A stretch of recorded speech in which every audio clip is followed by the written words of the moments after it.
الحمدللہ وحدہ والصلاة والسلام علی من لا نبی بعد اما بعد فاعوذ باللہ من الشیطان الرجیم بسم اللہ الرحمن الرحیم ان اللہ و ملائکتہ یصلون علی النبی یا ایہا الذین آمنوا صلوا علیہ وسلموا تسلیما اللہم صلی علی محمد وعلی آل محمد کما صلیت علی ابراہیم وعلی آل ابراہیم انکا حمید مجید اللہم بارک علی محمد وعلی آل محمد کما بارکت علی ابراہیم وعلی آل ابراہیم انکا حمید مجید الصلاة والسلام علیکہ یا رسول اللہ الصلاة والسلام علیکہ یا حبیب اللہ الصلاة والسلام علیکہ یا رحمتا للعالمین وعلا آلیکہ و اصحابیکہ یا خاتم النبیین واجب الاحترام برادران اسلام، جملہ تعریفیں اللہ رب العالمین عز و جل کے لیے جس نے بلا شرکت غیرے ساتوں زمینوں اور ساتوں آسمانوں اور کل مخلوقات عالم کو پیدا فرمایا، اور درود لامحدود اور سلام بے شمار ہمارے پیارے نبی، ہمارے پیارے آقا، ہمارے پیارے پیغمبر سرکار مدینہ، سرور قلب و سینہ، فیض گنجینہ، صاحب معطر پسینہ، باعث نزول سکینہ، آقا نامدار، مدینے کے تاجدار، سارے نبیوں کے سالار، حبیب کردگار، محبوب پروردگار، جناب احمد مختار، حضرت محمد مصطفیٰ صلی اللہ علیہ وسلم کی ذات گرامی پر کہ جنہوں نے دنیا میں تشریف لا کر حق کا بول بالا فرمایا۔ واجب الاحترام برادران اسلام، الحمدللہ ثم الحمدللہ، ہم وہ خوش نصیب امت ہیں اور خوش نصیب مسلمان ہیں جنہیں اللہ تبارک و تعالیٰ نے اپنے عالمگیر نبی کی امت ہونے کا اعزاز عطا فرمایا۔ ہمارے پیارے نبی عالمگیر نبی ہے، آپ کی دعوت عالمگیر دعوت ہے، آپ کا پیغام عالمگیر پیغام ہے، آپ کی نبوت اور رسالت عالمگیر نبوت اور رسالت ہے، آپ کی نبوت کا دائرہ کار مشرق تا مغرب، شمال تا جنوب، زمین تا آسمان، کائنات کے ہر ذرے تک پھیلا ہوا ہے۔ اس عظیم نبی کی امت میں ہمارے عظیم پروردگار نے اس عظیم امت کو پیدا فرمایا ہے۔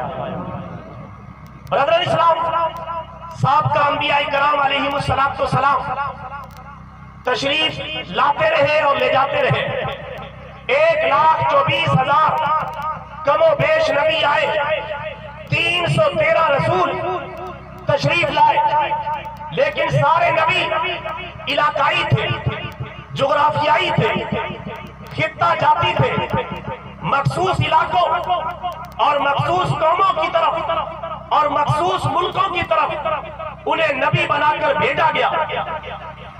کوئی بھی نبی ہے، کوئی مصر کی طرف، کوئی لبنان کی طرف، کوئی یمن کی طرف، کوئی عرب کی طرف، کوئی عجم کی طرف نبی بن کے آیا، لیکن جب باری آئی میرے اور آپ کے پیارے نبی کی، جب باری آئی نبی آخر الزماں کی، جب باری آئی تاجدار ختم نبوت کی، جب باری آئی سرکار دو عالم کی، جب باری آئی آمینہ کے لال کی، جب باری آئی عبداللہ کے لخت جگر کی، جب باری آئی عبد المطلب کے پوتے کی، جب باری آئی سردار کائنات کی، اللہ نے کسی بستی کی قید نہیں لگائی، کسی قصبے کی قید نہیں لگائی، کسی شہر کی قید نہیں لگائی، کسی ملک کی قید نہیں لگائی، کسی علاقے کی قید نہیں لگائی، کسی خاص مکے کی قید نہیں لگائی، مصر کی قید نہیں لگائی، عرب کی قید نہیں لگائی، عجم کی قید نہیں لگائی، زمین و آسمان کی قید نہیں لگائی. فرمایا کہ پیارے حبیب اب آپ کی آمد کی باری ہے. آپ کی آمد پر ہم نے زمین و آسمان کے سارے بارڈر توڑ دیے ہیں، ساری سرحدیں کھول دی ہیں. جہاں تک ہماری خدائی ہے وہاں تک تمہاری مصطفائی ہے. ہم اپنے لیے کہتے ہیں الحمدللہ رب العالمین، اور آپ کے لیے کہتے ہیں وما ارسلناک الا رحمۃ للعالمین. اے پیارے حبیب ہم نے آپ کو کائنات کے ذرے ذرے کی طرف نبی اور پیغمبر بنا کر بھیجا ہے، اور آپ کو تاج ختم نبوت پہنا کر بھیجا ہے. آپ اپنی زبان حق ترجمان سے اعلان کر دیں انی رسول اللہ الیکم جمیعا، میں پوری کائنات کی طرف اللہ کا رسول بنا کر بھیجا گیا ہوں. اور اللہ نے بھی اعلان کر دیا وما ارسلناک الا کافۃ للناس. اے پیارے حبیب ہم نے آپ کو پوری کائنات کے لیے رسول بنا کر بھیجا ہے. اب پوری دنیا پر لازم ہو چکا، ساری دنیا پر لازم ہو چکا، ساری دنیا پر واجب ہو چکا کہ آپ کا کلمہ پڑھے، آپ کی غلامی میں آ جائے، آپ کی دعوت کو قبول کرے. اب سابقہ مذاہب ختم ہو چکے ہیں، سابقہ تعلیمات ختم ہو چکی ہے، سابقہ پیغمبروں اور ان کی کتابوں کی دعوت کا دور گزر چکا ہے. اب محمد رسول اللہ کا دور نبوت چل رہا ہے، آپ کی دعوت کا دور چل رہا ہے جو صبح قیامت تک چلتا رہے گا. اب کسی مذہب کو ماننا جائز نہیں رہا، کسی ملت کی پیروی کرنا جائز نہیں رہا، کسی اور نبی کے نام کا کلمہ پڑھنا جائز نہیں رہا. تورات کا دور ختم ہو چکا، انجیل کا دور ختم ہو چکا، زبور کا دور ختم ہو چکا، 104 چھوٹی بڑی کتابوں اور صحیفوں کا دور ختم ہو چکا. اب محمد رسول اللہ کا دور ہے جو صبح قیامت تک آپ کی شان و عظمت کا جھنڈا لہراتا ہی رہے گا. اب ساری دنیا پر لازم ہے اگر وہ نجات چاہتی ہے، اگر وہ مغفرت چاہتی ہے، اگر وہ اللہ تعالیٰ تک پہنچنا چاہتی ہے تو پھر آپ کا راستہ اختیار کرے. اس کے بغیر کوئی چارہ کار نہیں باقی رہا. اب سارے عیسائیوں پر لازم ہے آپ کا کلمہ پڑھے، سارے یہودیوں پر لازم ہے آپ کا کلمہ پڑھے، سارے ہندوؤں پر لازم ہے آپ کا کلمہ پڑھے، سارے سکھوں پر لازم ہے آپ کا کلمہ پڑھے، سارے عیسائیوں پر لازم ہے آپ کا کلمہ پڑھے. چونکہ آپ نجات کا راستہ، مغفرت کا راستہ، اللہ کا راستہ، جنت کا راستہ، آخرت کے انعامات کا راستہ محمد الرسول اللہ کا راستہ ہے. لہذا ہمیں چاہیے خود بھی قرآن و سنت کی تعلیمات کو فالو کریں، قرآن و سنت کی تعلیمات پر عمل درآمد کریں. نجات اور بخشش کا راستہ قرآن و سنت کے علاوہ کوئی اور راستہ نہیں ہے، کوئی اور شارٹ کٹ نہیں ہے کسی اور طرف سے پڑھ لے کر گزر جائے اور جنت میں پہنچ جائے. اب نجات کا راستہ اللہ کے قرآن کا راستہ ہے، محمد عربی کے فرمان کا راستہ ہے. اس کے علاوہ کوئی راستہ جنت کی طرف نہیں جاتا، کوئی راستہ اللہ تعالیٰ تک نہیں پہنچتا. ساری دنیا پر تو یہ لازم ہے آپ کا کلمہ پڑھے، ہم پر بھی لازم ہے ساری دنیا سے آپ کے نام کا کلمہ پڑھوائے. اب تک کتنے افراد ہیں ہم میں سے جو غیر مسلموں کو دعوت دے چکے ہیں، غیر مسلموں سے کلمہ پڑھوا چکے ہیں؟ کتنے بھائی ذرا ہاتھ کھڑا کریں جس نے کم از کم ایک غیر مسلم کو مسلمان بنایا؟ ہاتھ کھڑا کریں. اتنا بڑا مجمع ہے، ایک آدھ ہے ماشاءاللہ، ایک دو بندہ ہے، اللہ کا شکر ہے، لیکن یہ ایک دو بندہ نہیں رہنا چاہیے. ہر مسلمان پر لازم ہے قرآن و سنت کی خود بھی پابندی کرے اور غیر مسلموں کو دعوت اسلام پیش کرے. ہمارے پیارے نبی صلی اللہ علیہ وسلم نے فرمایا جس کی دعوت پر کسی ایک میں ہدایت کو ہدایت مل گئی اس کے لیے سرخ اونٹ 100 سرخ اونٹ ہو جتنا ان کا ثواب ملتا ہے، ایک بے ہدایت کو ہدایت پر لانے کا ثواب ملتا ہے. لہذا بھائی صاحب خان کی والدہ محترمہ کی روح کو اشارے ثواب کی جو یہ تقریب ہے، آج اس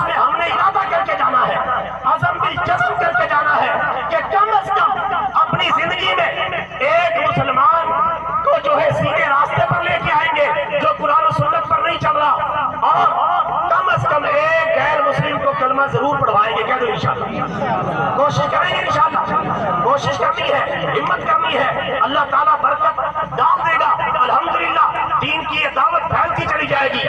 ابھی پچھلے رمضان میں رائے منڈ کے اندر الحمدللہ میرے ہاتھوں پر 26 عیسائیوں نے کلمہ پڑھ کے اسلام کو قبول کر لیا۔ اللہ تعالیٰ کے فضل و کرم سے پورا خاندان مسلمان ہو گیا، باپ دادے بہو بیٹیاں سب کلمہ پڑھ کے مسلمان ہو گئی۔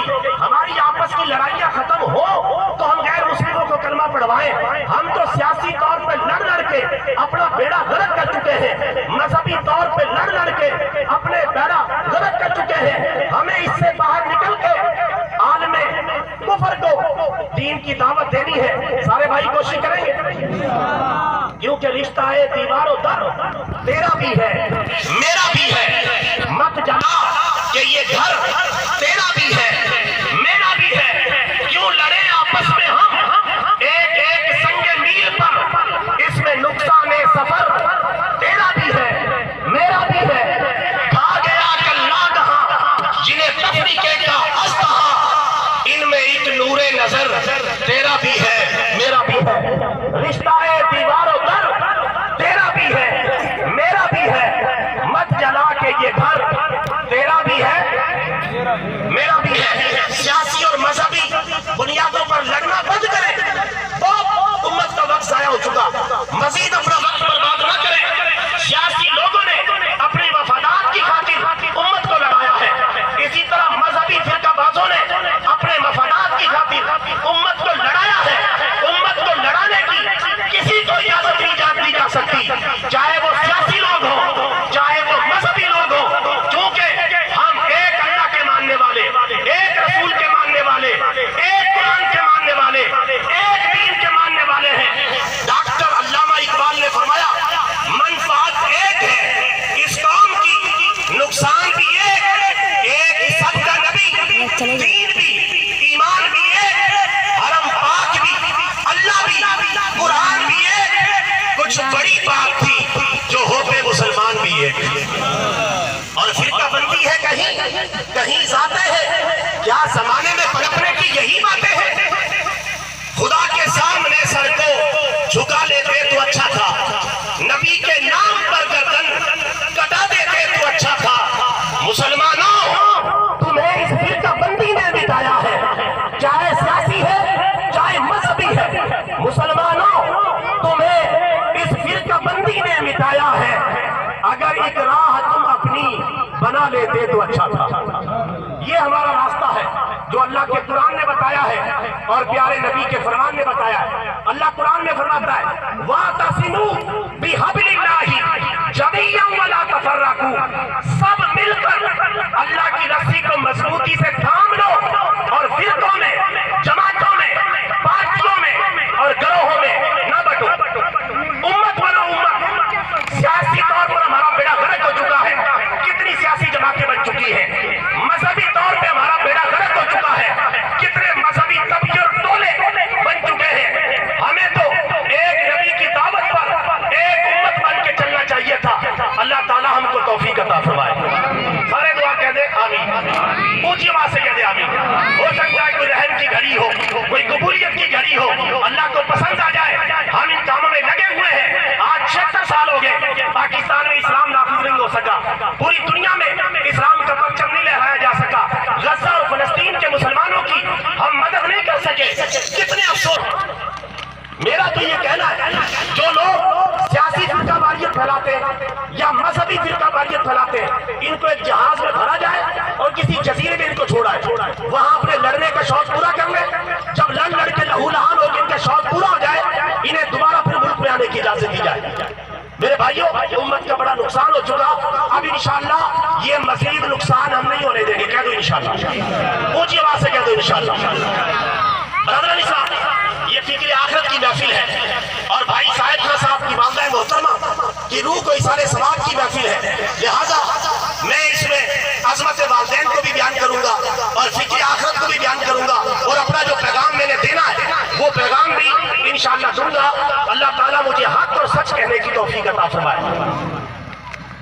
برادران اسلام، ظاہر میں صورت گل ہے، پر حقیقت میں خار ہے دنیا، ایک جھونکے میں ادھر سے ادھر 4 دن کی بہار ہے دنیا، اور زندگی نام رکھ دیا کس نے، موت کا انتظار ہے دنیا، اور ایک دن مرنا ہے آخر موت ہے، کر لے جو کرنا ہے آخر موت ہے، کیسے کیسے گھر اجاڑے موت نے، کھیل کتنوں کے بگاڑے موت نے، ہاتھی جیسے بھی پچھاڑے موت نے، سرو قد قبروں میں گاڑے موت نے، ایک دن مرنا ہے آخر موت ہے، کر لے جو کرنا ہے آخر موت ہے، ہو رہی ہے عمر مثل برف کم، چپکے چپکے رفتہ رفتہ دم بدم، سانس ہے ایک راہ روے ملک عدم، دفعتاً ایک روز یہ جائے گا تھم، کیونکہ ایک دن مرنا ہے آخر موت ہے،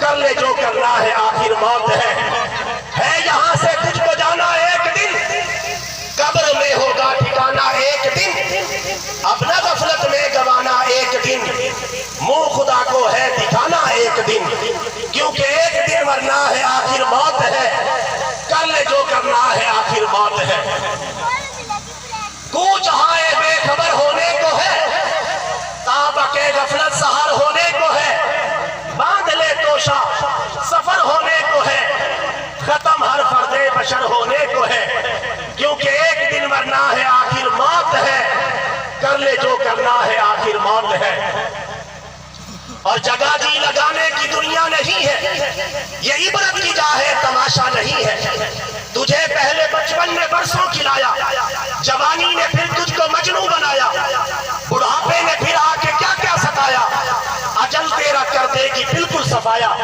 کیونکہ جگہ جی لگانے کی دنیا نہیں ہے، یہ عبرت کی جا ہے تماشا نہیں ہے، یہی تجھ کو دھن ہے رہو سب سے بالا، ہو زینت نرالی ہو فیشن نرالا، جیا کرتا ہے کیا یوں ہی مرنے والا، تجھے حسن ظاہر نے دھوکے میں ڈالا، کیونکہ جگہ جی لگانے کی دنیا نہیں ہے، یہ عبرت کی جا ہے تماشا نہیں ہے، برادر اسلام یہ دنیا اور اس دنیا کا سارا نظام عارضی ہے، یہ دنیا فانی ہے، ختم ہونے کے لیے بنی ہے، اللہ تعالیٰ جو اس دنیا کا بنانے والا ہے اس دنیا کی حقیقت کو سب سے زیادہ جانتا ہے، آئیے اللہ سے پوچھتے ہیں اس دنیا کی حقیقت کیا ہے، اللہ قرآن میں فرماتا ہے ما عندکم ینفد وما عند اللہ باق، جو کچھ تمہارے پاس ہے وہ ختم ہو جائے گا اور جو کچھ اللہ کے پاس ہے وہ باقی رہ جائے گا،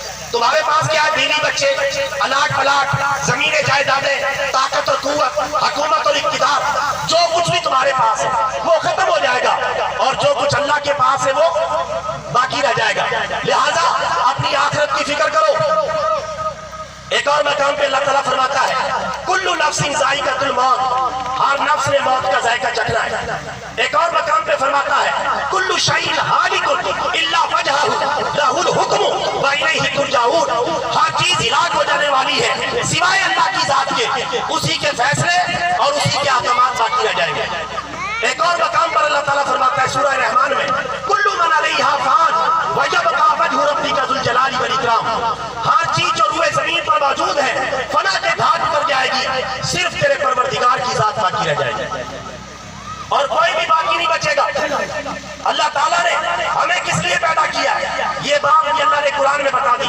فرمایا وَمَا خَلَقْتُ الْجِنَّ وَالْإِنسَ إِلَّا لِيَعْبُدُونَ، میں نے جنوں اور انسانوں کو اس لیے بنایا ہے تاکہ وہ میری عبادت کریں، مجھے پہچانے، میری معرفت حاصل کرے، اس لیے میں نے جنوں اور انسانوں کو پیدا کیا، نہ تو زمین کے لیے نہ آسمان کے لیے، سب جہاں تیرے لیے، تو نہیں جہاں کے لیے، اللہ نے کائنات کی ہر چیز ہمارے لیے بنائی ہے اور ہمیں پروردگار نے اپنے لیے بنایا، کیا ہم اللہ تعالیٰ کے بن سکے ہیں، اللہ کے رسول کے بن سکے ہیں، کیا ہم اسلامی تعلیمات پر عمل کر رہے ہیں، کیا ہم قرآن و سنت کی تعلیمات پر عمل کر رہے ہیں، ہر بندہ اپنے گریبان میں منہ ڈال کے سوچے کیا ہم شریعت و سنت پر عمل کر رہے ہیں، اسلام سیدھا سیدھا دین ہے، اسلام کی بنیاد 5 چیزوں پر ہے، کتنی چیزوں پر، بولو بولو کتنی چیزوں پر ہے، 5 چیزوں پر اسلام کی بنیاد ہے، ہمارا دین سیدھا سیدھا دین ہے، نمبر 1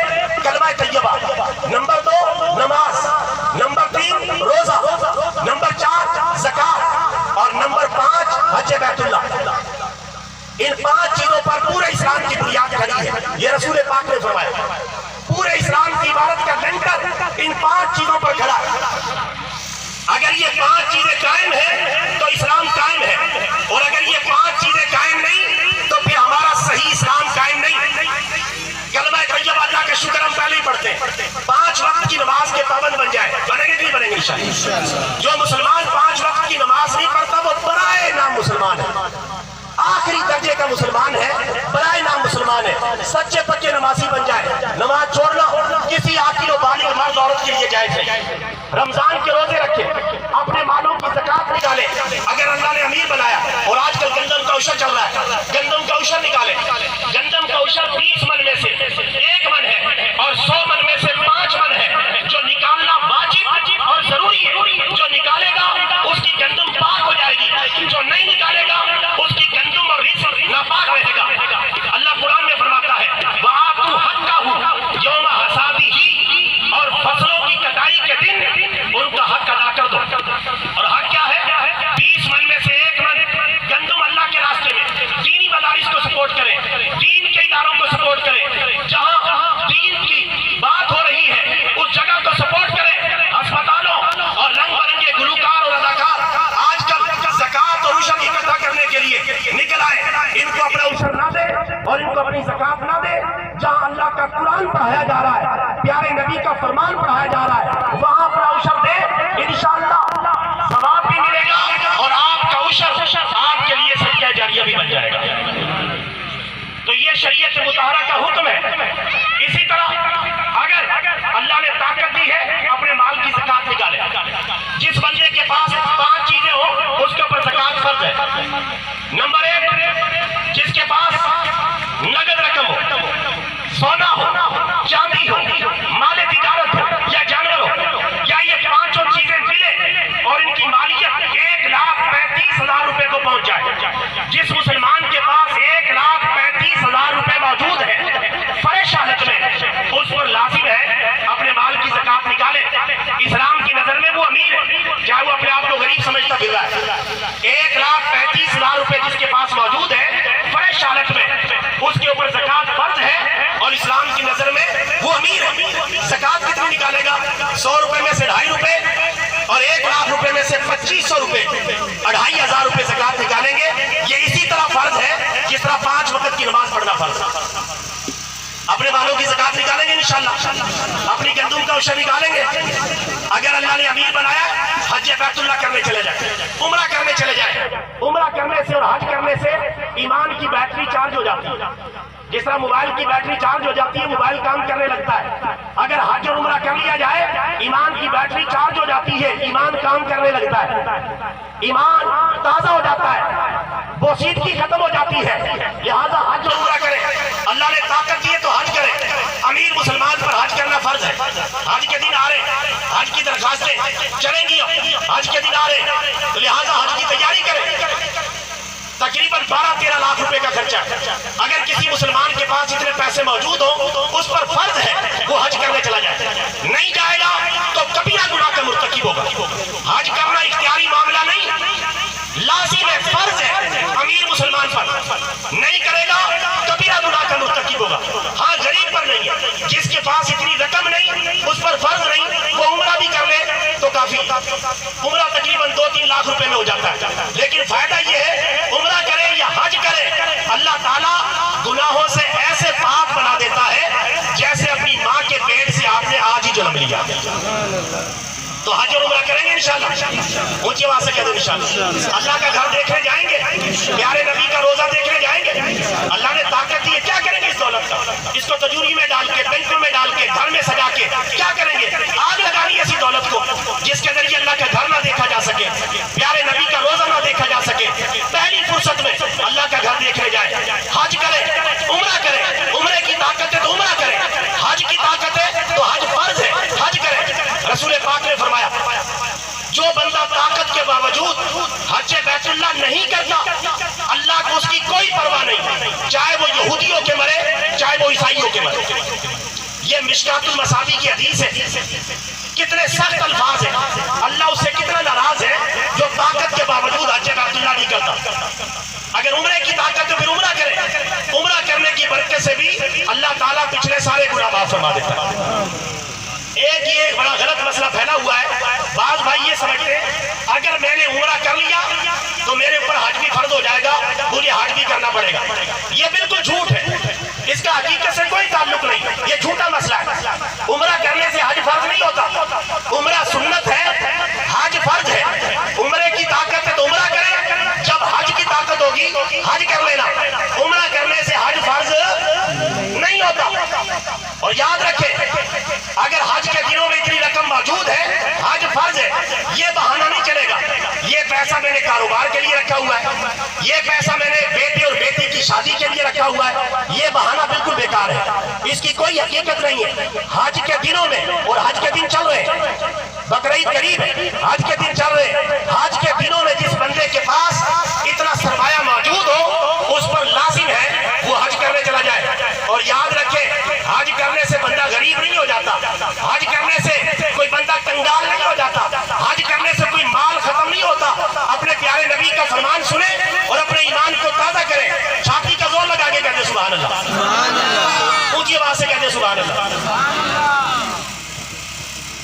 رسول پاک صلی اللہ علیہ وسلم نے فرمایا حج کرو امیر ہو جاؤ گے, روزہ رکھو صحت مند ہو جاؤ گے. حج کرنے سے میرے بھائیوں بندہ امیر ہوتا ہے. حج کرو امیر ہو جاؤ گے, روزہ رکھو صحت مند ہو جاؤ گے. حج کرنے کا یہ فائدہ ہے اور روزہ رکھنے کا یہ فائدہ ہے. نہیں دیکھیں گے حاجی صاحب حاجی صاحب حاجی صاحب, یہ حج کی برکت ہے. حج کرنے سے بندہ غریب نہیں ہوتا اور امیر ہو جاتا ہے. لہٰذا اللہ نے طاقت دی ہے تو حج بیت اللہ کرے اور عمرہ کرے. یہ دنیا کی زندگی چند روزہ ہے, آنکھیں بند ہونے کی دیر ہے. ایویں میری میری کرنا ہے, کانو کفر دی پوڑی چڑھنا ہے. تینو موڑیاں تے چک لی جاون گے, کسے ڈونگے ٹوئے سٹاون گے, گھر آ کے تینو بھول جاون گے. یاد آیا آیا نہ آیا, کبھی یاد آ گیا تو آ گیا, نہیں آیا تو نہیں آیا. اپنی زندگی میں اچھے کام کر جائے, اپنی زندگی میں اچھے فیصلے کر جائے, اپنی زندگی میں صدقہ جاریہ کر جائے. یہ آخرت کا مسئلہ بڑا سیریس مسئلہ ہے اور یہ مسئلہ بڑا سنگین قسم کا مسئلہ ہے. یہ مسئلہ گھر والوں پہ نہیں چھوڑا جا سکتا, بیوی بچوں پہ نہیں چھوڑا جا سکتا, اپنی فیملی اور خاندان پہ نہیں چھوڑا جا سکتا.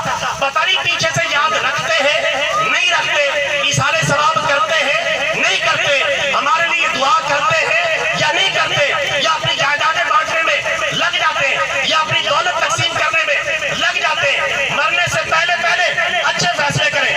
ہمارے پیارے نبی صلی اللہ علیہ وسلم, پیارے نبی صلی اللہ علیہ وسلم نے فرمایا بندہ جب مر جاتا ہے تو اس کے تمام نیک اعمال کا سلسلہ ختم ہو جاتا ہے سوائے 3 نیک اعمال کے. کتنے نیک اعمال؟ 3. نمبر 1 نفع بخش علم, اس کا فائدہ قبر میں پہنچتا رہے گا. نمبر 2 نیک اولاد, نیک اولاد کی دعاؤں کا ثواب قبر میں پہنچتا رہے گا. نمبر 3 صدقہ جاریہ. ایک ہوتا ہے صدقہ عارضیہ, ایک ہوتا ہے صدقہ جاریہ. یہ ختم شریف صدقہ عارضیہ ہے, ثواب ملا بات ختم ہو گئی. صدقہ جاریہ وہ ہوتا ہے جس کا وجود برقرار رہے, جس کا وجود قائم رہے. جب تک وجود برقرار رہے گا آپ کو اس قبر میں ثواب پہنچتا رہے گا. چاہے 1 روپیہ, کہیں مسجد بن رہی ہے, مدرسہ بن رہا ہے, رفاع عامہ کا کام ہو رہا ہے, 1 روپیہ آپ نے لگا دیا, 10 روپے آپ نے لگا دیے, 1 سیمنٹ کی بوری دے دی, کچھ سریا اور بجری اور ریت دے دیا, جب تک وہ عمارت میں آپ کے نام کا مٹیریل لگا رہے گا آپ کو قبر میں ثواب پہنچتا رہے گا.